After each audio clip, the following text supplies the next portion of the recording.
United States Army presents The Big Picture, an official report produced for the armed forces and the American people. Now to show you part of the big picture, here is Sergeant Stuart Queen, coming to you today from Canada.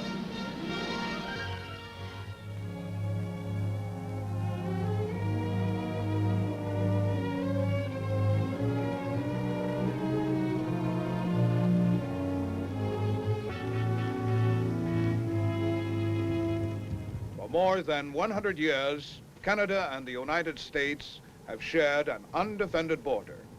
The Canadian Army and the American Army have long been partners in the defense of two free nations. In Europe and in Korea, Canadian and American soldiers have fought side by side, shoulder to shoulder, in keeping with a proud heritage. Today, the big picture salutes the Canadian Army and brings you a report on its distinguished past and its dynamic present.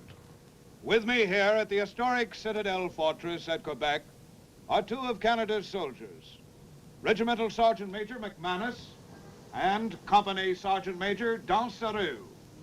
Sergeant Major, you're with the Canadian Guards, aren't you? Yes, Sergeant Queen. I am a member of the Regiment of Canadian Guards. The regiment was formed in 1953 and became Canada's first national regiment. Its motto, Amaria Usque et Maria, means from sea to sea. And what of your assignment, Sergeant Major Dansereau? Yes, Sergeant Queen. I am with le 1er Bataillon Royal 22e Régiment, quarter at La Citadelle. We are a French-speaking unit.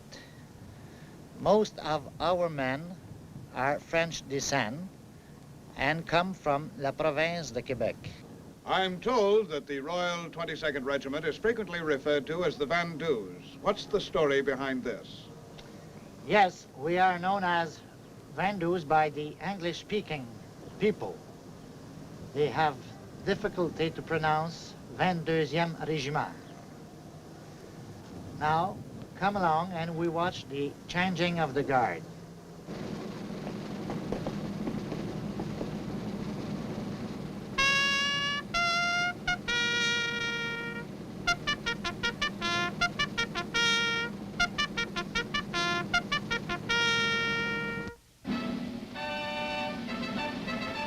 The traditions of Canada's regiments have been nurtured by the older British customs and provide added luster to the parade ground.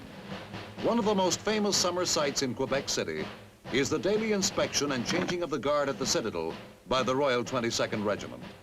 These 19th century uniforms belie the modern professional soldiers who wear them. The regiment is led on parade by Baptiste the Goat, a gift from Queen Elizabeth. These ceremonials are an important part of a proud military heritage. They are very much a symbol of Canada's modern fighting force, highly trained to assume the military responsibilities of a growing nation. Although the Royal 22nd has carved a special reputation of its own in war and peace, and it is typical of many units in Canada's present-day army. At this colorful show in the Citadel, even Baptiste has his horns gilded for the officer of the guard.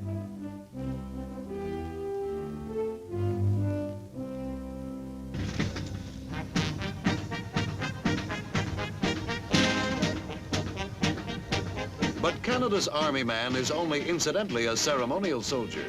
His primary function is to fight, if and when necessary. How well he has done it in the past is written on battlefields from Paardeberg, South Africa, to Seoul, Korea. The solitary sentinel in front of the Citadel's historic entrance waits to be relieved by the morning guard mount.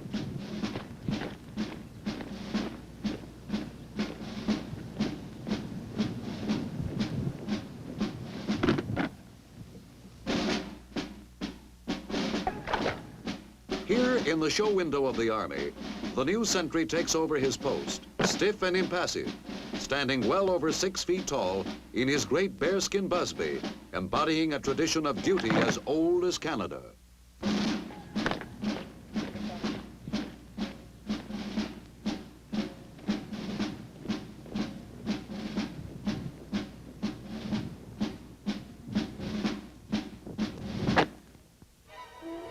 On the nearby plains of Abraham, in 1759, British General Wolfe lost his life and won Canada for Britain.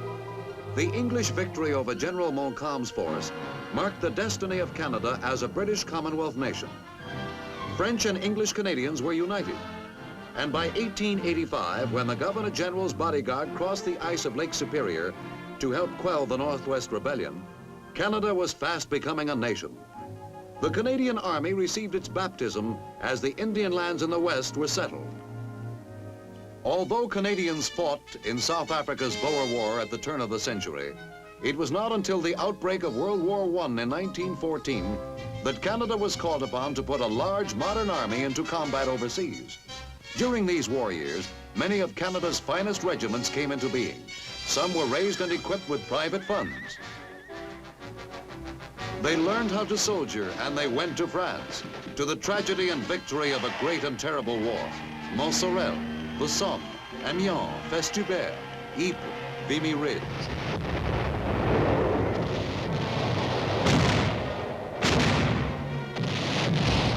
When the Germans launched a gas attack at Ypres in April 1915, the Canadian 1st Division took the brunt of it. But more than once across the vast and bloody front, Canadian soldiers paid the Germans back.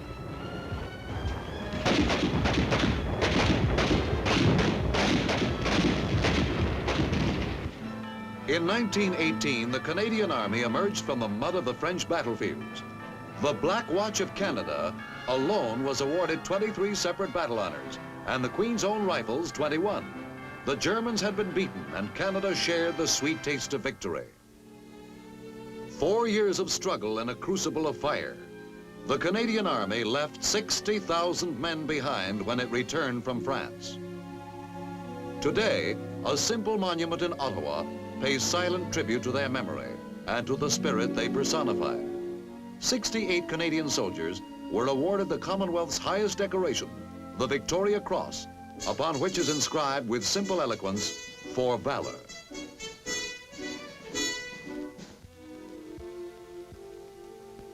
In 1922, the Canadian Parliament passed the National Defence Act, which provided the peacetime blueprint for Canada's armed forces. The regular army numbers approximately 49,000, all volunteers. Between World Wars I and II, the regular army dwindled, seldom numbering more than 4,000. When war broke out in 1939, the National Defence Headquarters had to draw heavily from local militia units. Canada's first troops embarked for Europe in December 1939, and a continual flow of soldiers was channeled into the Allied war effort over the next 6 years. Most of these early troops, comprising the Canadian 1st Division, were volunteers from militia units. Not until August 1942 did the Canadians make their first combat assault on the German stronghold in Europe. The objective was a small port on the Channel coast, the French resort town of Dieppe. The Dieppe raid was to serve as the preliminary experience for the main invasion of France, still 2 years distant.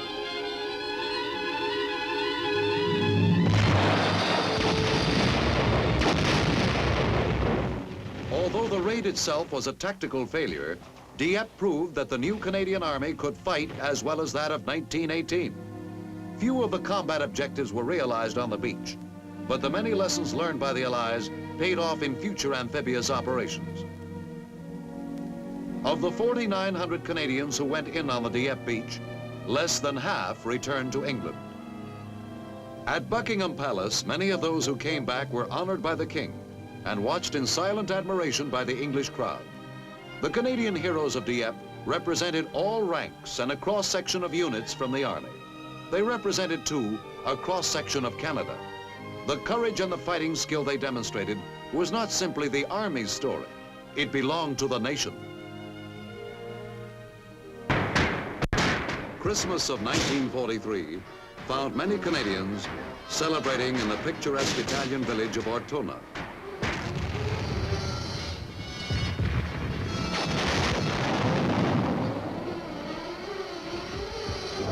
The Germans disliked giving up their quarters just before the holidays. But the Canadians could not wait. Through a cautiously ingenious technique called mouse-holing, the loyal Edmonton Regiment and men of the Seaforth Highlanders leveled the town one room at a time.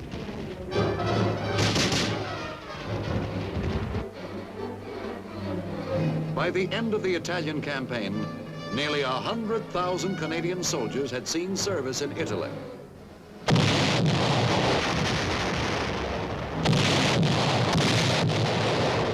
When Allied troops went ashore in Normandy, the Canadians carried their share of the assault.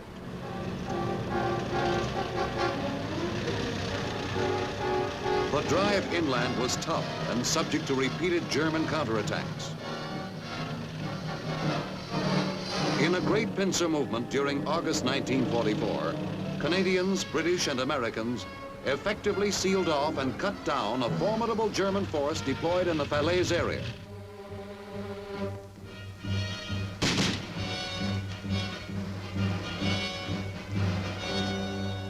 When the fighting ceased around Falaise, the battle had turned into a major German military disaster. The Canadians alone took more than 12,000 German prisoners. At least 8 enemy divisions were destroyed, and 16 more suffered disastrous losses. At the end of the war, General Eisenhower lauded Canadian troops for their valor and determination. Responding to the United Nations appeal for troops in 1950, many Canadian soldiers volunteered for duty among the barren Korean hills.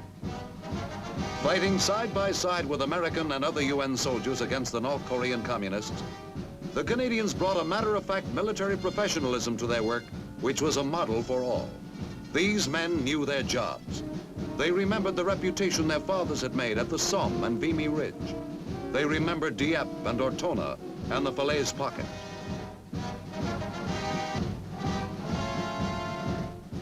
And before they were finished in Korea, the communists remembered them.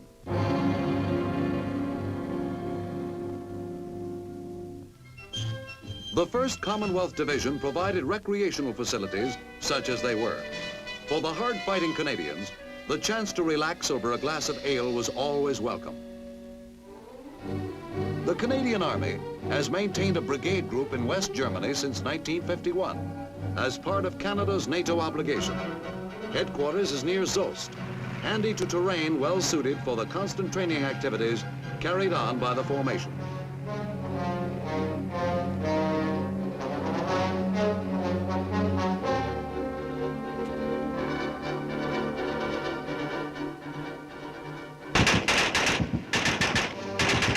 Battalions from regular regiments are rotated periodically for service in Germany. These men stand next to the American 7th Army, on guard at the outer perimeter of free Western Europe, ready for any emergency. When the United Nations was confronted with the Suez Crisis in the fall of 1956, the Canadian Army was called upon to provide personnel and materiel to assist in policing the area.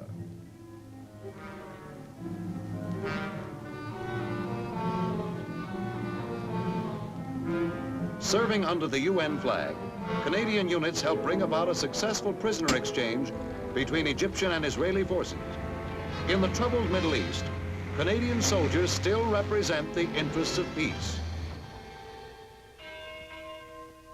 The fighting history of the Canadian Army is a proud one, and nowhere is it more revered than at the Royal Military College at Kingston, Ontario, where future officers are trained.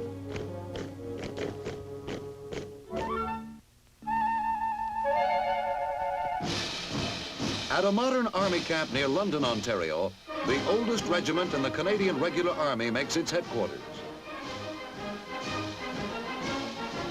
The Royal Canadian Regiment has been a part of the Regular Army since 1883 and carries battle honors from the Northwest Rebellion of 1885.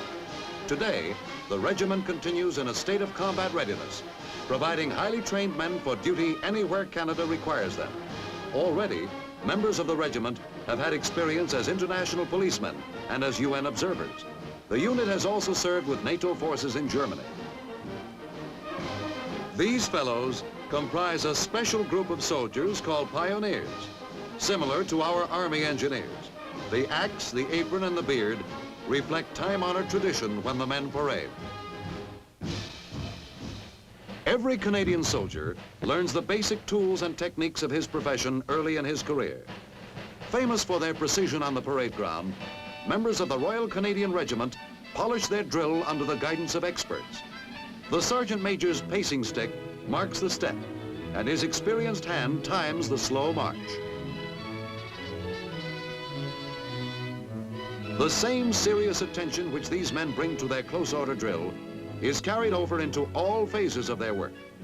Most members of the RCR are qualified parachutists who maintain their proficiency with frequent jumps. There is only one member of the regiment whose combat effectiveness might leave something to be desired, but he makes every jump anyway.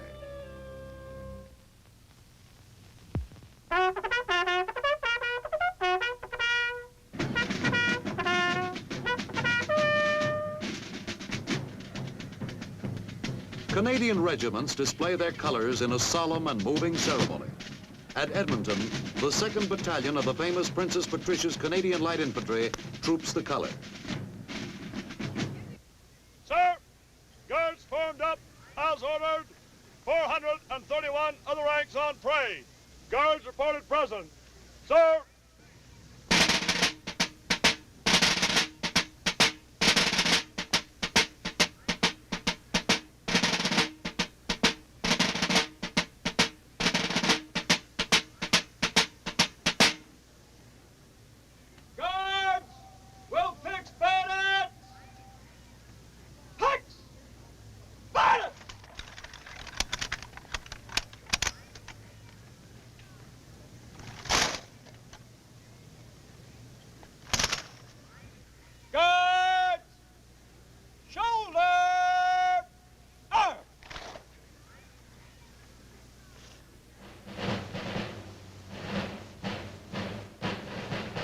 Brigadier Hamilton Galt, founder of the Princess Patricias in 1914, was this year's guest of honor. When Brigadier Galt first organized the regiment for World War I service, he spent a personal fortune training and equipping his men. General, salute. Present arms. The most junior officer in the unit receives the color from the regimental sergeant major. The ceremony is derived from the age-old battle practice of rallying around the flag. The color is displayed so that all might be able to know it well and recognize it on the battlefield. Escort! Fire the color! Present! Out! With slow reverence, the regimental color is paraded between the ranks of the Patricias.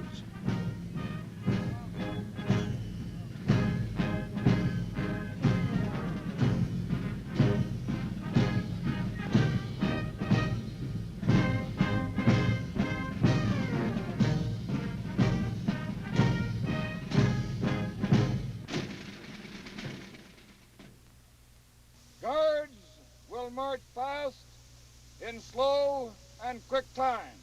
Slow, forward!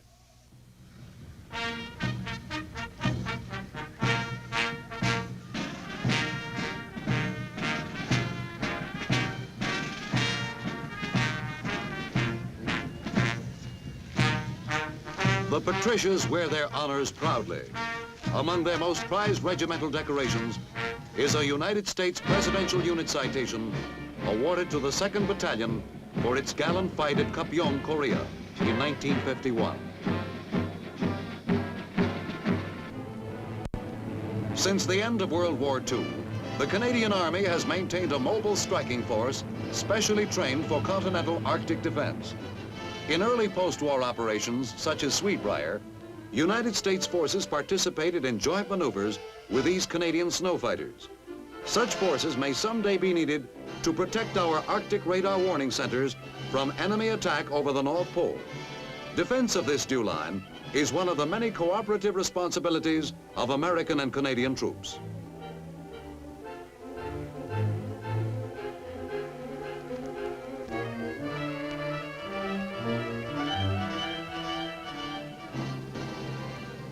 At Gagetown, New Brunswick, typical permanent facilities are designed to accommodate all the needs of a busy army. At Camp Gagetown, regular Army and militia units which convene here each year for maneuvers can march to some of the world's finest band music, including the pipe bands of the famous Canadian Black Watch.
Hard work is the order of the day at summer brigade concentrations. While the bands rehearse, the artillery is busy on a softening up operation to be coordinated with armor and infantry units. Men of the militia have an opportunity to train with duty-toughened regulars. Elevation 5, 7, 8.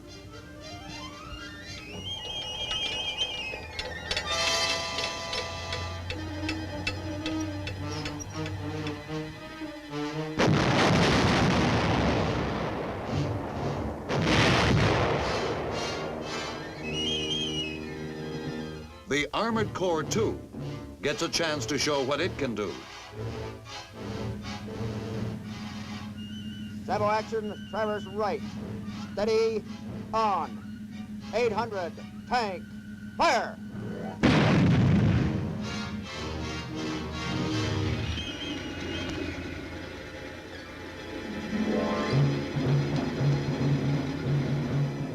Crouching in the low grass, awaiting the signal to move up, men of the illustrious Black Watch Royal Highland Regiment keep their eyes on the objective.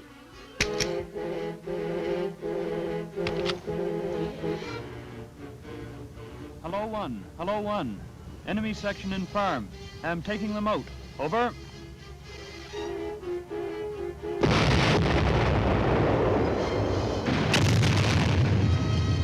And taking them out. How many times in 2 world wars and Korea did that simple message spell the end for an unfortunate enemy?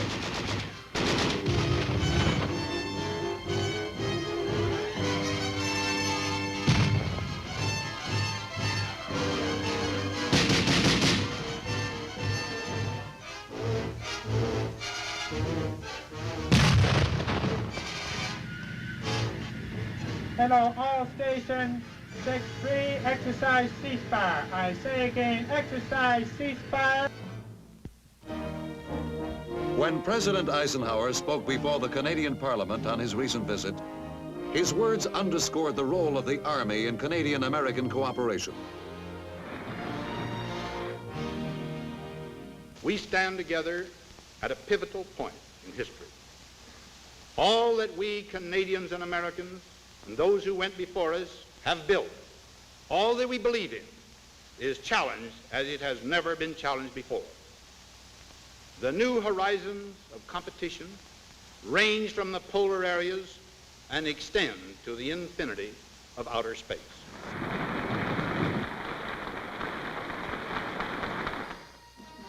One of the most successful endeavors of English-speaking allies is the Tripartite Standardization Board, made up of high-ranking officers from Canada, Britain, and the United States.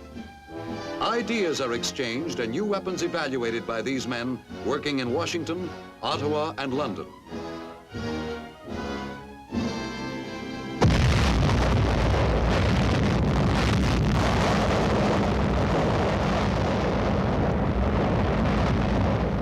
When American troops maneuvered with live nuclear weapons at Desert Rock Proving Ground recently, Canadian units participated. thereby gaining valuable experience on a simulated atomic battlefield.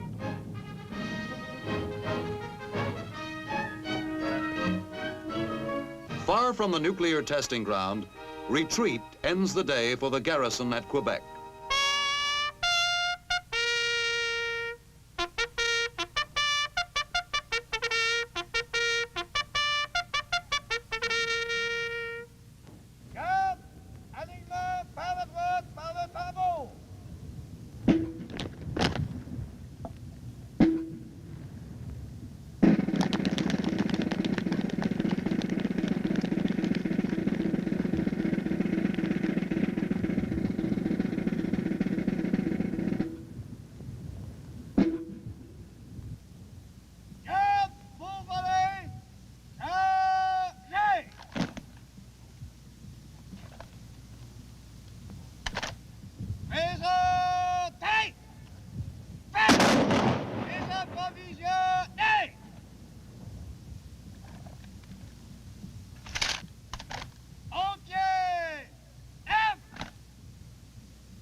Canada's modern army embodies a living tradition begun long ago, nourished by the many soldiers who contributed service and sacrifice, who led its regiments and filled its ranks on the battlegrounds of the world. To them and to the men who follow, to those who stand guard over their country today, Canada and the free world are indebted.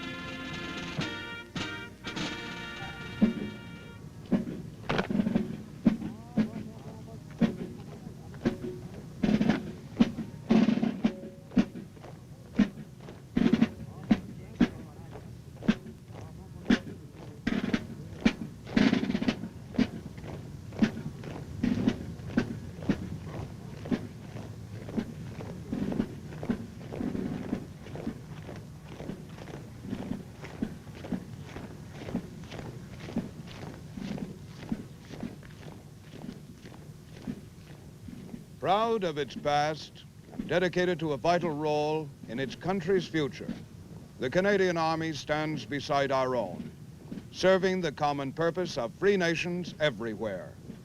Now, this is Sergeant Stuart Queen, your host for The Big Picture.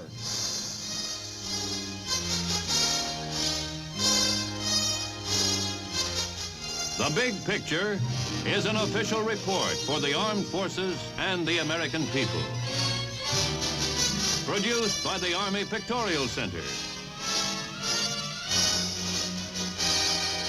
Presented by the Department of the Army in cooperation with this station.